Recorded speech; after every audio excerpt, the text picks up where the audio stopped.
Hello everyone, this is Jonathan Little for PokerNews.com, and today I'm going to be going over a hand I played in a $3,000 buy-in shootout at the World Series of Poker. So, we get a very premium hand, 7-2 offsuit, in the big blind at 100-200, and a very splashy player limps from the cutoff. Whenever you see someone who is incredibly splashy, meaning they're just like limping a lot, raising a lot, not folding to raises. They're just trying to see a lot of flops. These players' ranges are usually fairly weak, so you can typically attack them. But with 7-2 offsuit, I think it's fine just to check and see a flop. If I thought for some reason that this type of player was limping with a wide range, with ideas of folding if he gets raised, I think you could easily make it something like 1,100 in this spot and steal the pot a decent amount of the time. So don't think that you have to check every time you have a trashy hand in the big blind. There certainly is a lot of merit to raising and just stealing the pot if it's there for the taking. But I did not think that was this type of player. I think I'd have to make it very large to steal it. And once they start making very large raises, they lose a lot of their profitability just because you're risking so much to win so little. So anyway, good tight aggressive player calls small blind. I check in the big blind. And then we get the big blind special, 7-4-2. That's great. So the good tight aggressive guy who has 10,000 chips to start the hand leads for 350 into the 850 pot. Whenever you see someone leading, it's usually, well, the range is typically very wide that they could have, but the range they actually have is usually very tight. People usually lead with very strong hands, or they lead with marginal made hands, or they lead with draws, or they lead with hands that they think are not good enough to check call, such as 3-2 or 8-5, maybe with the 8 of clubs, something like that. So it's hard to know what this player's range is, but I think most good tight aggressive players are going to have a fairly wide leading range, mostly of very good made hands and draws, if I had to guess, but maybe as the marginal hands too. So I think in this spot I want to raise. I want to extract value from the marginal made hands. I am not really concerned if my opponent has a better hand than mine. I am just doubling them up every time. You'll see situations like this a lot where someone will lose with a hand like 7-2 in the spot and say, wow, I could have folded or something like that. My students ask me this kind of thing occasionally, and really you have to recognize that whenever you have what is the effective nuts, the effective nuts does not mean the actual nuts. It means a hand that is close enough to the nuts. And in this spot, 2-pair is close enough to the nuts.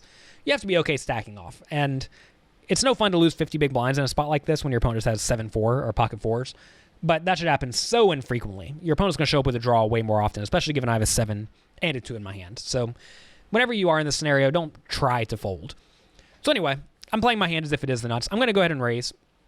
I want to get money in the pot. I want to protect against the draws. So I'm going to make it probably 1,100. Notice that my opponent's bet is very small. A lot of players, they typically raise about 2.5 times whatever their opponent bet last. But if your opponent does bet small, you need to make it larger. You're actually raising in proportion to the pot, not necessarily in proportion to your opponent's bet. A lot of people don't necessarily recognize that. So anyway, I make it 1,100. Very splashy player calls, and the good tight aggressive player calls. Both of them call. Okay, so very splashy guy probably has something. Good tag probably has something. I think the ranges are going to be all the good draws and all the good made hands. Probably not the nut hands, though. So I'm generally assuming I have the best made hand at the moment. I assume I'm against two ranges of draws. Turns an 8, which makes 6-5 get there. And also 8-7 gets there if they happen to have 8-7. I'm not really worried about 8-4 or pocket 8s. Those are, I mean, I should be worried about pocket 8s, but I'm not actually concerned with it because, again, it's such a small part of my opponent's ranges. So good tag checks. I decide to check here because I think if I bet and get called or raised, I'm either going to be against a better made hand or a very good draw most of the time. And I'm not actually in great shape against that on the river, and I don't really know how to proceed on the river. So I'm just checking at this point. I'm not trying to check fold, but I'm checking because now my hand is not really a hand I'm trying to play for stacks. And that is important to realize, that my hand was a hand I was willing to play for stacks on the flop. But now that the 8 comes, that does make my hand go from something like the effective nuts to just a very good hand. And you will get outdrawn by checking in this spot sometimes. But notice if you do get outdrawn and you happen to pay your opponent off on the river, you're only going to lose a 3,000 chip bet or so, which isn't really that big of a deal. So whenever you do find yourself in spots like this, don't blindly play a pot for your whole stack. So check, check, check on the turn. River is exactly what I wanted, a 2. And now, the good tight aggressive guy bets 2,500 into the 4,100 pots. So at this point, I would say his range is going to be very strong. I don't think many people are bluffing here with a busted club draw. So if I'm trying to get value from his strong hands, like overpairs, a 2, or maybe a straight, I want to raise somewhat large. There is a little bit of merit to calling if I think the very splashy player will call behind almost every time. Like, say you see him getting out 2,500 ready to put him in the pot. I think that's probably going to show a slightly higher profit than raising. And that situation comes up almost never, but sometimes you'll see it in soft tournaments like the World Series of Poker. So anyway, though, assuming your opponent's not telling you he's calling behind, I would tend to raise this, and I would raise somewhat large because we're trying to get called by a strong range. We're not trying to get called here by a 4, right, or ace high. We're trying to get called by a good hand. So if we're trying to get called by a good hand, we can go for a pretty big raise size. Something I tend to do against some players at the World Series of Poker in particular, players who I think are really adverse to going broke but will pay you off for any amount less than all in, I'll raise to something like 7,500 in this spot, which will leave my opponent with 1,000 chips left. And of course, 1,000 chips is almost nothing, but some players will call you off way more wide if you leave them with 1,000 compared to if you just go all in.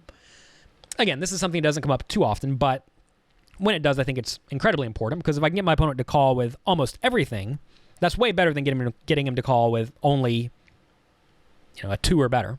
So I like the 7,500 raise in this spot. Also, it looks more standard. The very splashy guy may convince himself that I'm bluffing or something. I don't know.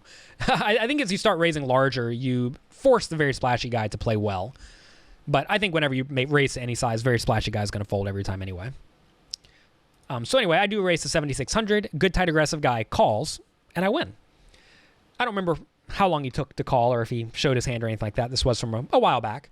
But we do get paid, so we end up winning a very nice pot with the 7-2 offsuit. I almost never win hands with 7-2 offsuit because I almost never play 7-2 offsuit.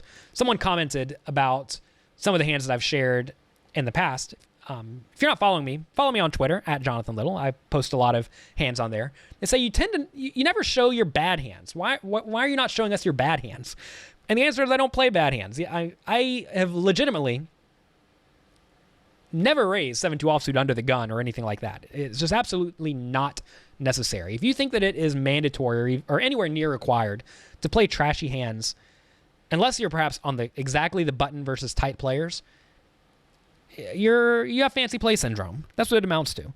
You do not need to make plays with the absolute trash unless there are very specific reasons that you have that lead you to make those plays. And like raising from middle position with 7-2 offsuit is just always going to be exclusively bad. It is not necessary. You do not need to let your opponents know you can show up with anything because you can play 8-7 suited and show up with a 7, or you can play ace-2 suited and show up with a 2. So, those hands are always in your range, and you don't have to show the 7-2 offsuit for any real reason. So that's going to be it for this video. Let me know what you think. If you enjoyed it, let me know. Share it with your friends. And if you didn't, we'll go watch something else. Thank you very much for being here. I appreciate it, and I will talk to you next time.